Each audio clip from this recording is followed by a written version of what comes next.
Unbeatable has been in production since 2018. This is every single trailer we've put out since that started. This might not be a trailer, but it is the first ever footage of Unbeatable shown in public, so it felt like a good place to start to show how far things have come.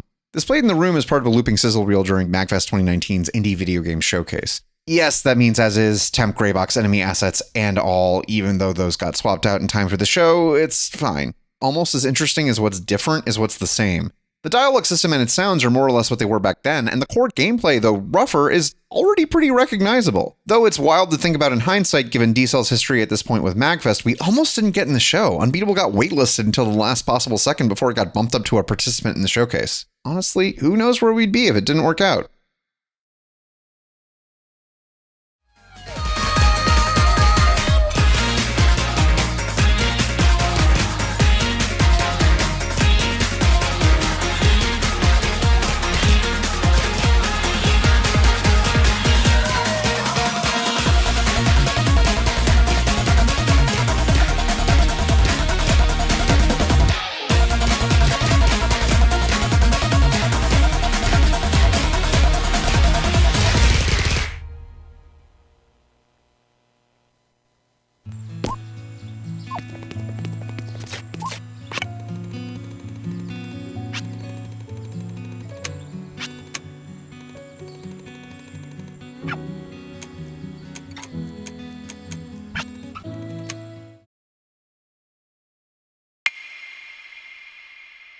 This is the first public trailer for the game. All of the aesthetics of Unbeatable, both its visuals and music, have gotten a massive facelift in the year since it was last shown off, and the game has now switched engines from GMS2 to Unity. It still has a long way to go to get to where it is now, though. Something that might not be obvious in this footage is that even though the game is in 3D, it's still locked to a 2D plane. There's no 3D character movement. That came several months later. Patterwinkles is not in the game anymore. Rest in peace, Patterwinkles. If Patterwinkles was still a character, which he is not, his name would probably be something like Piangendo. It fits.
This is the Kickstarter trailer. It's also not coincidentally the reason most people know what Unbeatable is. Getting this done was, as we have said many times, a complete Hail Mary. We didn't have any other choice. In all likelihood, the game would have ended up never existing if we hadn't put the Kickstarter out when we did. With that in mind, it's probably not a huge surprise that me and Andrew spent multiple 24+ hour days working up until the launch, with the trailer coming in so late that it pushed it back several hours. The initial plan I had was to have two trailers. One would be a traditional one focused on visual impact and animation, and the other would be a quick and dirty explainer of the rhythm gameplay. It became really obvious we were way too overstretched to do both, so I combined them as best I could, with the explainer, the easier part of it, becoming the most prominent part of it. The trailer narration was more or less fully written a year beforehand, but even still, getting the rhythm down once we had the song took a lot of false starts to get right. Once I figured the audio out, though, it was pretty clear the thing was working. I was mostly just scared of messing it up. The gameplay footage in it is pretty rough and recorded at a very low bitrate and resolution. We always said that if we had time, we'd swap it out with a cleaner recording of the beat map we made for the trailer, but it never happened. In hindsight, it's almost charming.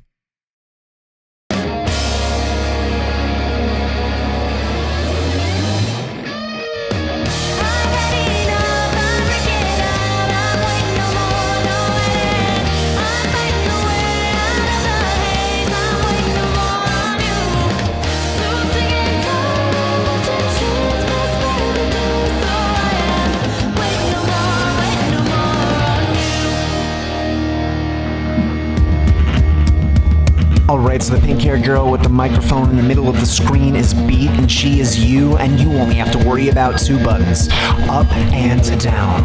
On either side of the screen, enemies and obstacles will advance in high and low rows. When they touch the lines on either side of Beat, you hit up or down accordingly, and Beat will hit them hard. This is Unbeatable, a game where music is illegal and you do crimes. And this is how it looks in action.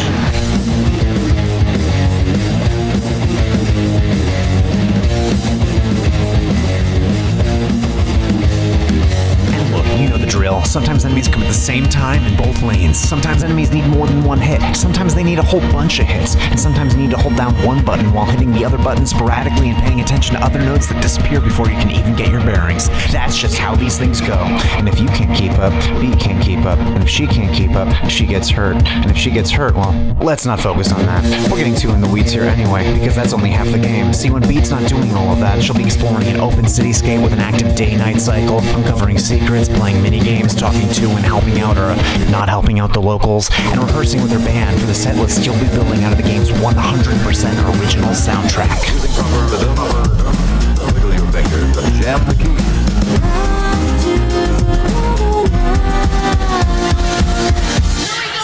Every time I open up this book of mine, I always find the dark out there. There's a light in each chair. Looking through the light inside my head.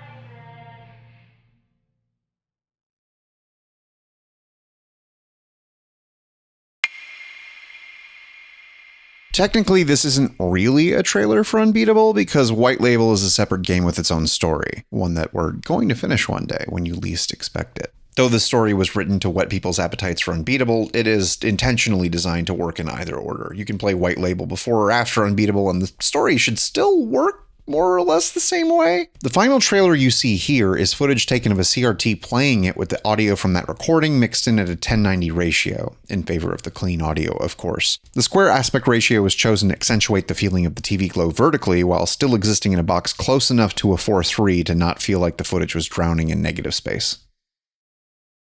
Has your voice been truly locked away? Kept inside these worn out tapes we've made. But maybe this is another dream we'll soon forget. So I put it with the rest and wait for you instead.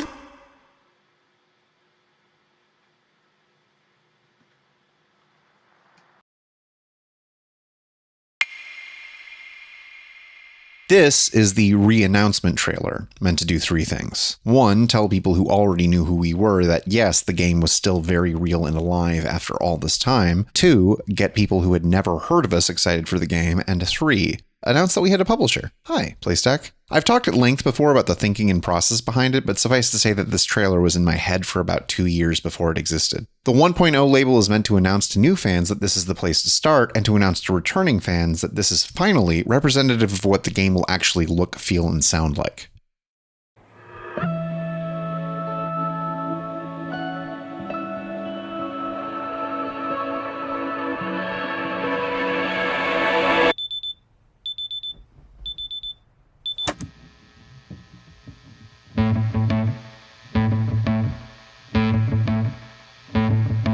I say the lines, the syllables, got it memorized so I can make you stop.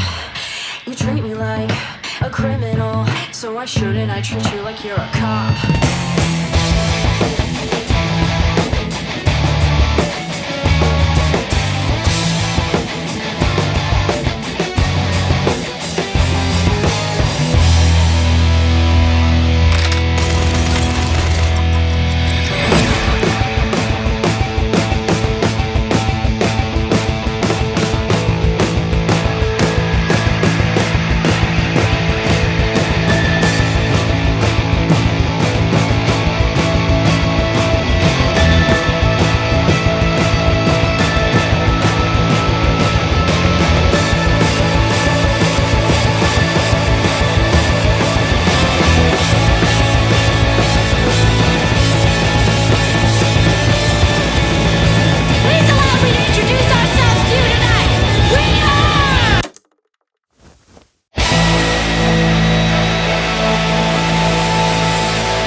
Doing a sequel to the Kickstarter trailer was terrifying. It being the thing it was in the first place felt like a million perfect little accidents, and here I was pitching that we try to do that again.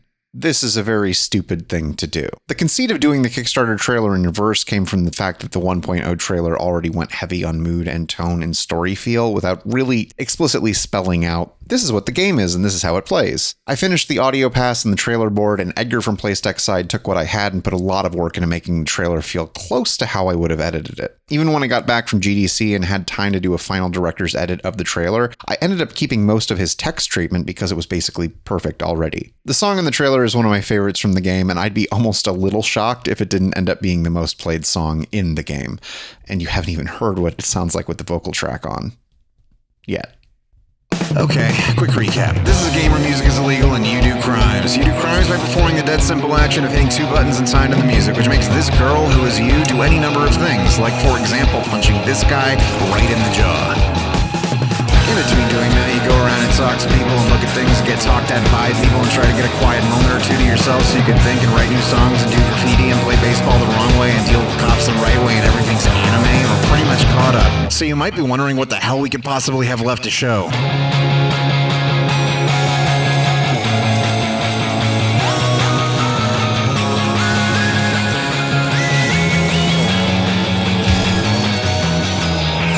Welcome to Unbeatable Arcade, its own complete game experience with challenges and modifiers and alternate game modes, the secrets of its own, but all that's just icing on the thing you're here for, our 100% original soundtrack. Want to hear some of it?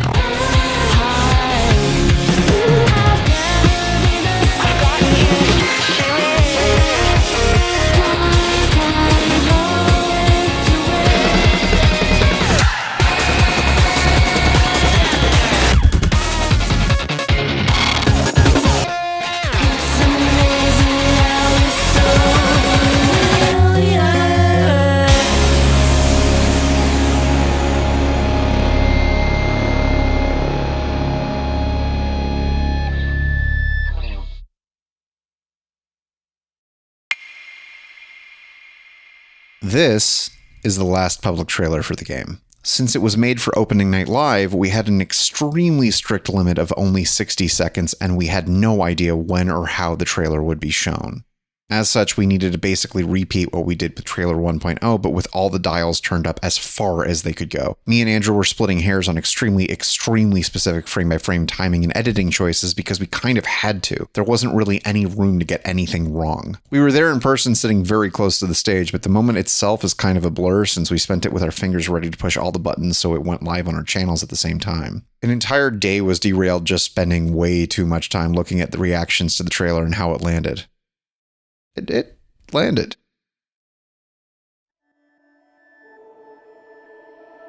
You're just a part of my life, and you're just a part of my life.